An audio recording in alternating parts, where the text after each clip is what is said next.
तर नमस्कार भावांनो, Shri Gajanan tours and travels मध्ये आपले सहर्ष स्वागत आहे। ही ट्रिप आहे आपली 63वी। आपण निघालो आहे तिरुपती रामेश्वर कन्याकुमारी एक धाम यात्रेसाठी। बीड मध्ये म्हटलं थोडं गाडीत डिझेल भरून घेऊया। थोडं म्हणता म्हणता काय गाडीची टाकीच फुल झाली। चला निघूया समोर। रे बाबू, थोडा आपण बसला रे, गाडी सगळा पसारा कवा पांगून ठेवतो। पांगू बाबा, जाऊ दे। हा बघा धाराशिवचा रस्ता। दिवस मावळताना बघा किती सुंदर असा नजारा दिसत आहे। आपण पोहोचलो आता तुळजापूरच्या पार्किंग मध्ये। पार्किंग तर पूर्ण फुल आहे। दिवाळीच्या सुट्ट्या असल्यामुळे दर्शनाला 3 तास लागले। दर्शन घेऊन आपण आता समोर जेवण वगैरे करून पुढे निघूया।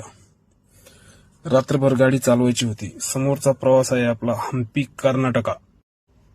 लाईक शेअर नाही केलं तरी चालेल, फक्त नाव ठेवू नका, आणि ठेवलं तर ठेवलं, जाऊ दे तिकडे।